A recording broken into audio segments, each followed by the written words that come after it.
Ladies and gentlemen, welcome back to another edition of Dark Powerrr, where we talk about everything that happens on AEW Dark Elevation and NWA Powerrr. This week's episodes were short, and this week's episodes of Powerrr was a little chaotic. So before we get into all of that, remember to hit that like button, comment, share, subscribe if you have not already. It allows us here at True Heels to do all of the things that we enjoy doing for you.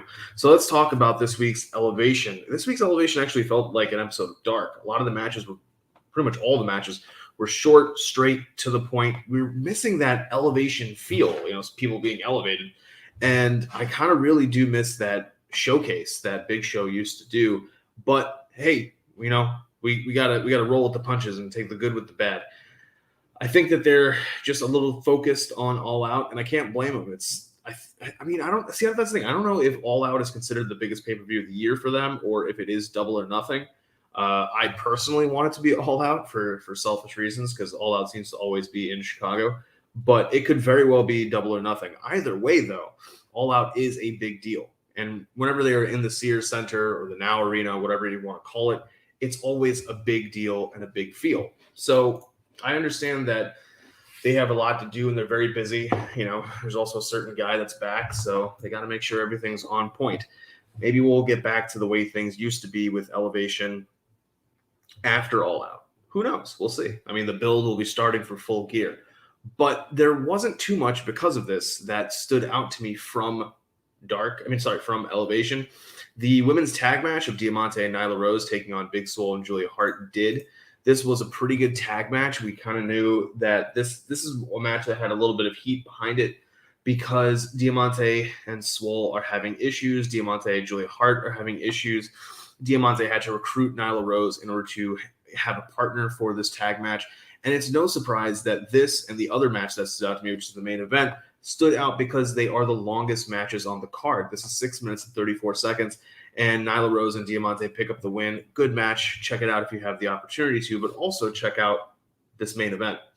This main event is Chaos Project taking on Sammy Guevara and Fuego del Sol. You can actually see a lot of this match, particularly the entrances, if you watch Sammy's vlog, and Fuego del Sol is recording it. The pop for Fuego is insane. Sammy Guevara has done a really good job in his shift from a heel to a babyface, and good moments here. Good moments here. They build up Sammy as they should for the hot tag, and he clears house, and they're able to pick up a strong win. Fuego now has his second career win. He's got a singles win. He's got a tag win.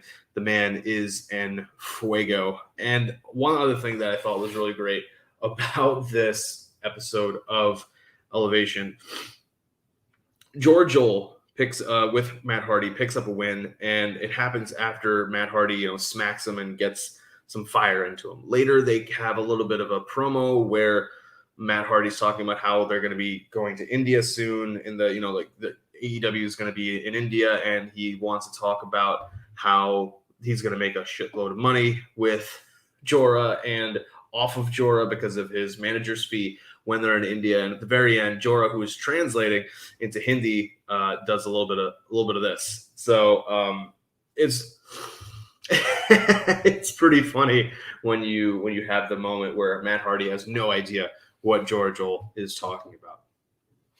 So let's move on to Dark. Dark itself, when the first match of the night for Dark started, I was like, wait a minute, I've seen this before. And then when they said, we're in the United Center, I was like, yeah, no, I did see this before. And I thought it was kind of cool because what they did, and I should have realized this, last week, Dark was from the Rampage, the First Dance Rampage, which I was at. And they taped 2 hours before Rampage, but Dark was only about an hour long. And at the time when I was rewatching Dark, I was kind of moving through it a little bit faster because I said, well, I've seen this. Not realizing, or maybe just forgetting, that there was a whole other hour. And here we have that hour. From an efficiency standpoint, I really like it because you're able to pack in 2 episodes of Dark into one taping, knock it out, and you're good for 2 weeks. So always a good thing from the efficiency standpoint.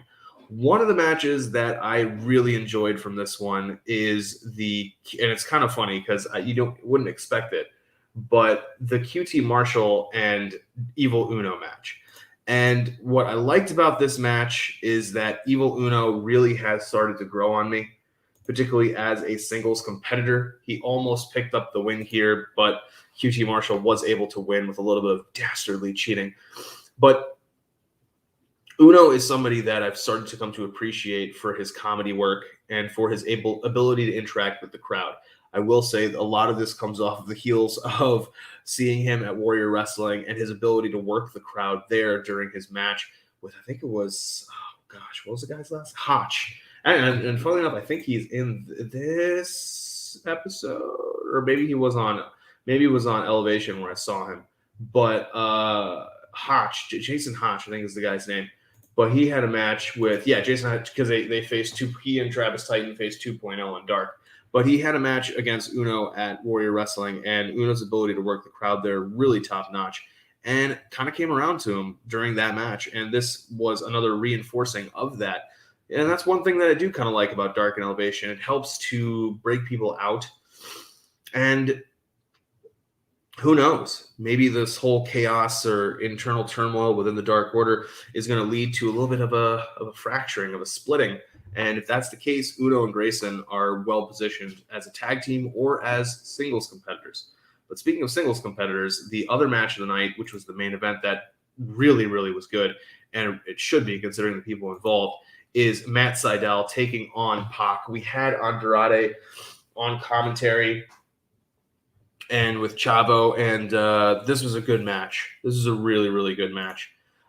And these are two guys that I know I've definitely praised here before, particularly Matt Sydal. We don't see Pac on Dark or Elevation that often, so having him on here is always a nice treat. This was a good match. Check it out if you get a chance. Probably match of the night for the AEW shows. Yeah, I think it's safe to say that. So let's move over to NWA Powerrr. This is super chaotic. Super chaotic. I don't know how else to say it. NWA coming off of Empowerrr and the 73rd anniversary, which were really good shows. Check out the reviews if you have not already. Sid and Ness joined me for the Empowerrr review. I handled the 73rd anniversary review solo as a special Dark Powerrr episode. Check that out if you have not already.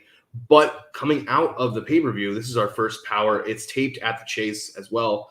And this just goes all over the place and kind of off the rails at some point. So let's start.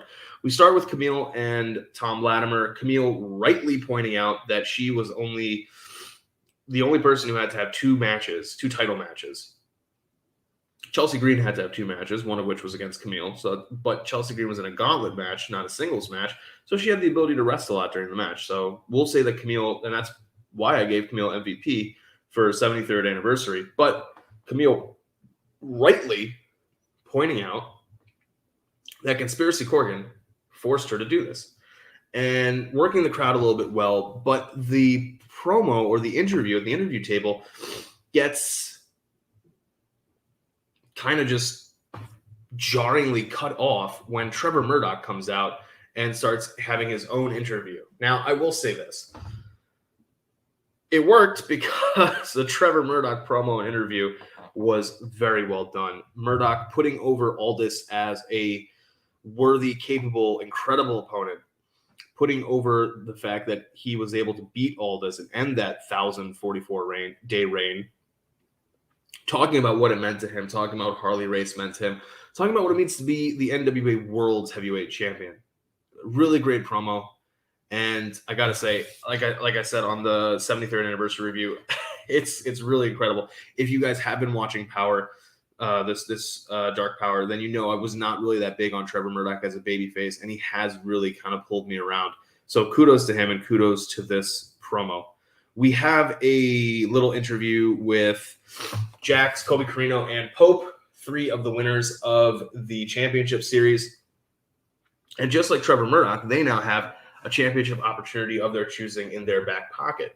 And they can go after any title that they want. Kobe Carino also rightly points out that Pope and Velvet did not pick him for their team, yet he was the one who ended up sealing the deal for their team for the win by winning that triple threat match with Renaro and, gosh, I forget who the other person was in that, but he was the sole reason why they ended up winning. So there should be a little bit more respect put behind his name. He, the heel, wisely says that he's not going to reveal what he's going to do with his championship opportunity because it just isn't smart tactics. Pope basically says the same thing, but says it with like a face feel to it, so it doesn't come off as smarmy. Whereas Jax Dane, checking out for where Crimson is, because apparently, despite the fact that you beat the shit out of him at the 73rd anniversary and you're bigger than him, means that you're going to be scared of him, whatever. But he looks like he could be seeking out a title shot against Trevor Murdoch for the NWA World Heavyweight Championship. And that leads us to our first match of the night, which is Kiera Hogan taking on Sky Blue. This was a fun little match. Kiera Hogan is a really good talent. She's somebody who I've said should be signed, and I don't know what company is going to sign her, but she could really, truly be arguably the hottest free agent in wrestling. And not just a pun on her name because she's the Flame and all that kind of fun stuff, but she has a great presence in the ring and gives an anchor to Sky Blue, who is slowly coming into her own despite being still kind of a rookie. And Sky Blue and she have a good little match, and Hogan is able to pick up the win. And yeah, good match. Check it out, because the matches from here on out kind of are a little lacking, so to speak. We have after this a weird segment. Genocide, Paola, and Taryn Terrell are out. They're doing their little shtick. And then randomly, for no reason, our NWA Women's Tag Champions come out. They're not really called out by Taryn Terrell, but they just kind of come out. They do acknowledge that there's, a loss or something involved, but whatever. Even though they weren't involved in any kind of match, like it doesn't, I don't know, that maybe it was taped out of context or out of sequence, because if I remember correctly, Genocide was just involved in the gauntlet match and wasn't involved in the in any match on the 73rd anniversary, unless there was something on the pre-show, which I will now check because I didn't get a chance to watch the 73rd anniversary pre-show and I didn't cover it. So maybe that's what they're referring to, because if they're not referring to anything else, then it's super, super jarring. It doesn't make any sense. And the segment itself continues to not make any sense, because when the tag champions come out, they kind of get into a war of words with the three of them. Paola says, we want a tag shot. Marty Bell and the Hex are like, well, that doesn't make any sense. And so then Paola says, well, what about a singles match? And they start going back and forth, one of them in Italian, one of them in Spanish. And it's kind of weirdly chaotic because, so there was on the pre-show, Lady Frost and the Hex beat Genocide, Paola, and Taryn Terrell. All right, so now there's a little bit of things that make sense. They didn't reference exactly clearly of what happened, but they just said, we took a loss, which doesn't mean anything unless they, also add in a little bit of context of when and where that loss was. But maybe that's probably on me for not watching the pre-show.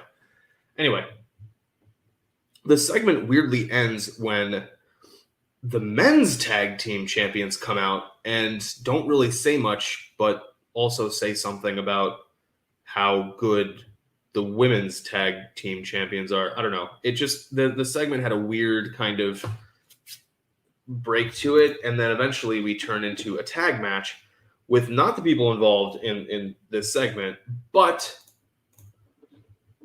El Rudo, Stanley taking on Captain Yuma and Freeman. Now, this match was it was all right. It was all right. There's not that much that I can say about this match because Yuma doesn't really do much for me. Sam Adonis, Rudo, is easily the best person in this match. And they're telling me that this is to be in a tournament to determine who is going to be the number one contender for the tag titles. Okay. But during this match and after the match, more importantly, they don't tell us who else is in this tag team tournament exactly. They are like, oh, well, oh, no, they do. But they don't give you a lot of information. And I think that's part of the problem with NWA. The presentation, they tell you, but they don't tell you. And you're left kind of wondering, all right, what's going to happen next? And it is something where you do need to watch from week to week. And I think maybe they are operating under the belief that you are, which I mean, every show should, but they're thinking to themselves, well, this is behind a paywall. So if you are watching, then you're going to be watching every week, unless you're also reviewing it like me. But they could probably do a better job about feeding us information, because they have the tag champs out as part of the promo between the women, the promo battle between the women. Then they have this tag match. Then they cut back to the interview table where the tag champs are still there and say, we don't give a shit about this match because it was a bunch of nobodies. We're going to take these titles to Mexico and we're not coming back until there's proper competition. But I get it from a heel perspective. Like, you know, we're not going to, we don't give a shit about the competition here. And nobody means anything to us but us. And I get that. But from a booking perspective, I would have had them say that and then leave and then talk about how there's going to be this tag tournament. Because when they see that and they don't give a shit, for the rest of us, there's two responses. Either one, we also don't give a shit about the tournament, or two, we get a little fired up and say, well, this tournament's going to be really good and it's going to provide competitors. They're just being dicks. Then this tag match should have been a little bit better. And that's part of the problem of the NWA, is sometimes that they have difficulty in bringing in talent, keeping talent. It's something that's got to improve, and it's something that they can improve, at least by using the Forbidden Door to their advantage.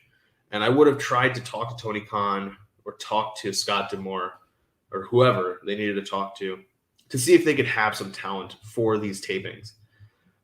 There's nothing wrong with people that they brought in, but they just don't do it, if that makes sense. And so in that sense, the tag champs are kind of right in saying we are going to take these titles to Mexico. But if that wasn't enough when it comes to chaos and things not making sense, the next bit kind of seals the deal. We have Chris Adonis shows up. And the other, because this is the part of it that is just so confusing. People will be at the interview desk doing their interview / promo, whatever you want to call it, and then the next people just come out and they cut to them like, "Hey, we got these people over here, but you're technically not done talking." So is that like the Oscars with the music playing to wrap it up? Maybe, maybe not, because half the time these guys and gals are staying there at the interview table, and there's just this weird exchange. We have that kind of here, where our tag champs are there. Then we have Adonis and Melina coming out. This doesn't make sense for a number of reasons, and they cut to commercial before we can really get an explanation. Why is Melina suddenly coming out with Adonis? And it doesn't make sense. Like, if you're looking at it from a TV perspective, from a regular TV perspective, if you're going to cut to commercial, the tease is that if I stay watching, as soon as they come back from commercial, I will find out why Melina is with Adonis. But people are already paying for this. Are they paying their $4 a month or $5 a month? And, you know, when this NWA thing goes to commercial on Fight, they're like, let me tune into something else and watch something else, and I might miss this. No, they're just watching the commercial because it's like 90 seconds, and then they're back to figuring out what's going on with the episode. So I don't know. Unless when they're putting it, if they are, because I know they do eventually put these episodes up on YouTube. If that's when they program the YouTube ads, maybe. But even then, for the YouTube ads, you can either just hit skip ad after a few moments, or it's a very short ad as well. So it kind of doesn't make sense. But anyway, Melina's there with Adonis, and Melina runs down Camille and insults Camille, a Strictly business member who Adonis is part of Strictly Business. And Kyle rightly points out, the interview guy rightly points out, why if she's coming out with you, Chris, why is she saying mean things about Camille, who is also Strictly Business? Melina looks like she's turning heel, which doesn't make sense considering she was a face when she was up against Deanna 2 nights ago. Wait, no, 3 nights ago. There's a level of confusion here, a level of things that just don't make sense. And why Chris Adonis of all people? Adonis puts Melina over, but Melina's not like, well, I wanted to align myself with Chris Adonis for XYZ. We have no reason why Melina's doing what she's doing. And this entire time she's been a face. It's just weird. And then, of course, Adonis was a heel, Melina apparently turning heel. I'm not 100% sure yet. Now they're confronted by the Sinister Minister, James Mitchell, and Jedias. And this guy, cuts a promo on how Jedias is going to take that national title from Adonis. Adonis is like, should I be scared? I don't think so, because Strictly Business always has my back. And they turn to Melina, and he's like, and that includes Camille, so, be nice. And then they leave. So it's just a weird kind of, gosh, I don't really know how to call it, but just a weird couple moments there. That leads us to our next match, which is Kenzie Page taking on Chelsea Green. This is a pretty good match, not as good to me as the Kiera Hogan Sky Blue match. Kenzie Page is able to get a surprise win over Chelsea Green. And then Chelsea Green kind of has a hot mess transformation.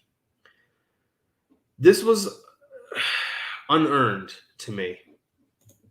Chelsea Green has been in the NWA for approximately 2 pay-per-views, or 2 nights, if you think about it. She wins this gauntlet match. She loses the title match.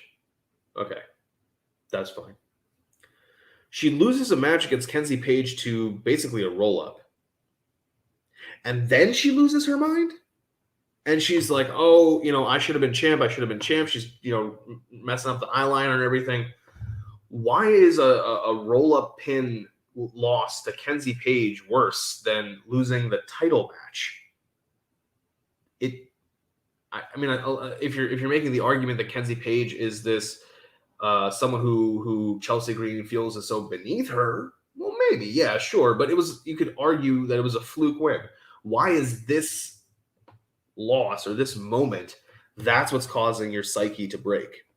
But I guess, it's a mental health thing, and that's a complicated topic. Maybe that was the thing that caused her to have that break. Hopefully we find out more about this during the rest of these tapings, during the rest of these NWA Powerrr episodes, and we really understand what's going on with Chelsea. But it's just kind of weird that so many people in the NWA are now heels or turning heels, because I guess Melina's a heel, and I would assume that if Chelsea is having a neurotic breakdown, that it's going to be a little bit more heelish than anything else.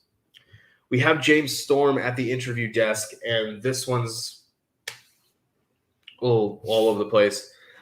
Storm is being asked what his future is. He says that the pandemic taught him a lot about slowing down, about spending time with his family. And before he's able to continue, Austin Idol interrupts him because it's time for the main event. And Tyrus comes out, and Austin Idol is saying, hey, we spoke to the NWA. We cleared this with the NWA. We promised the NWA that we would find a worthy competitor for Tyrus for this first TV title defense. And this person has been cleared by the NWA to be Tyrus's first title defense. So obviously we're expecting some kind of weak pushover. Jordan Clearwater comes out. Also, this kind of makes sense, though, because Clearwater is aligned with Tyrus. So maybe it's they convinced the NWA that it would be a match on the up and up, and then Jordan Clearwater is just going to lay down, and that's how they're going to get that first title defense. Because if you remember, not too long ago, we had Clearwater getting a match against Tyrus with Black G's, and Black G's was telling Clearwater to just lay down. Clearwater didn't. He didn't want to. So this is kind of maybe the completion of that arc. And either Clearwater really was going to lay down, or Clearwater was going to get his ass handed to him. But either way, we don't even see that, because with Clearwater is Black G's, and Black G's is the one who gets to the ring and says he's the guy who's going to take on Tyrus. And as soon as the bell rings, he attacks Tyrus, and they actually have a match. And this is super weird because, like I said, not too long ago, Black G's was the one telling Jordan Clearwater to lay down. And when they were having a 2-on-1 handicap match, he himself was laying down. Now, all of a sudden, he thinks he can take down Tyrus, who has managed to beat Pope in the interim and become the TV champion. I don't know. It seems a little weird. It seems a little far-fetched. It seems like it doesn't make any goddamn sense. So they have this match, and for whatever it's worth, Tyrus is able to pick up the win, and then from there, we basically cut to credits. It's kind of a weird episode. Check it out. I would say check it out for the Camille promo in the beginning, the Murdoch promo right after it, and then the Kiera Hogan Sky Blue match. You don't really need to watch anything else from this show because there's just so much jarring nature to it. There's just so much stuff that doesn't flow properly considering what they just did on Saturday and Sunday that was so good. And now to this, it's a steep drop off. So stick with what works. Stick with the quality. And thank you guys once again for tuning into this episode of Dark Powerrr. We appreciate it as always. Remember to hit that like button, comment, share, subscribe if you have not already. Make sure you check out that Matt Sydal Pac match. That one was really, really good. So until next time, guys, remember to take care of yourselves. Stay